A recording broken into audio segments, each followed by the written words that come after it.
a walk-in refrigerator. It's where we keep all our meat, produce. We have our lobsters here. We get lobsters fresh daily. And one of the things I really want to buy is a lobster tank, so I can keep more lobsters. You're awesome. But we only get a few every day, so they're fresh, and the customer never gets anything that's been sitting around. Same for all this fish. We don't believe in keeping anything around more than a day. This fresh was caught yesterday, okay, this fish. We get only 10 pounds, and we probably, this said 10 pounds, we probably sell 15 pounds a day. But we run out of our food because we like to make sure that everything is fresh. You can see here for these clams, we only have a handful left. So at the end of the night, if you don't come to Durgin Park early enough, chances are we're going to run out of your favorite items because we only carry a few every day. We try to do it so that we only get as much as we're going to sell, and that we don't keep stuff laying around. I work 6 days a week and probably 60 hours a week, give or take. It really depends on what's going on in Durgin Park. If we have functions and parties, that requires a lot more time. And then when it's quiet, I can take additional time off. The company expects you to work full-time between 50 and 60 hours a week. It's amazing what things cost. I mean, money is an important thing. You got to make money to keep the business going because the bills keep coming. The electric, the gas, and customers are so funny.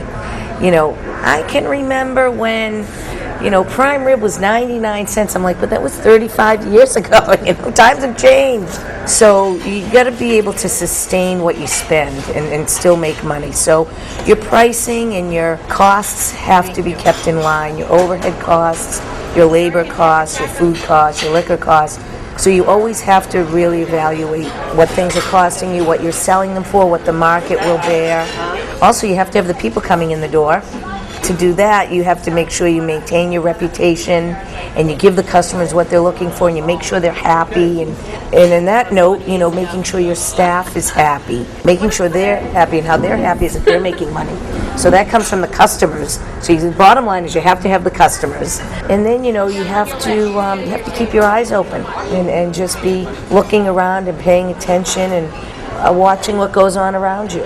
So there are a lot of people coming in and out of these doors, so you really have to have people that you trust, good employees, dedicated people that are going to watch out for you when you're not here and watch out for the business.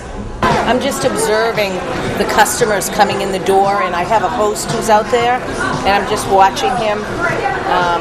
He was just hiding out on me because it just started to rain, so I'm just trying to keep my eye on him.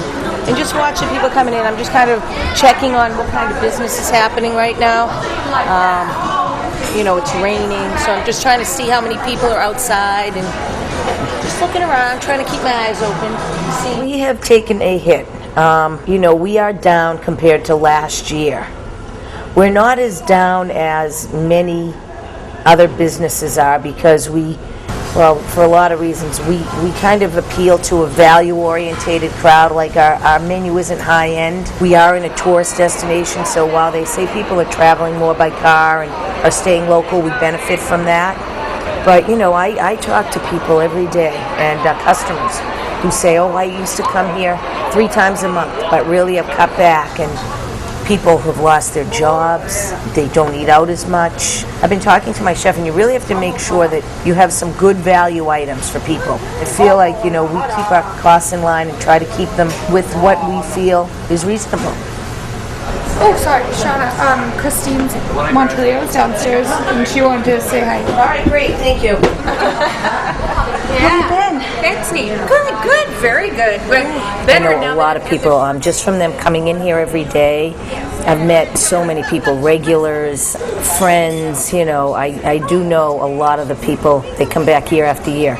Auntie Chris! I know you. I really need to capture the young people because people come here with their parents and their grandparents, but a lot of the younger generation doesn't know about Durgin Park because we're kind of an old-fashioned place, and young people, I really need to try to reach out to them and and get them to know about Durgin Park because they're missing out.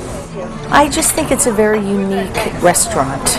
Eating out is like my hobby, so I'm always looking at restaurants, and I think it's very, typical New England, typical Boston.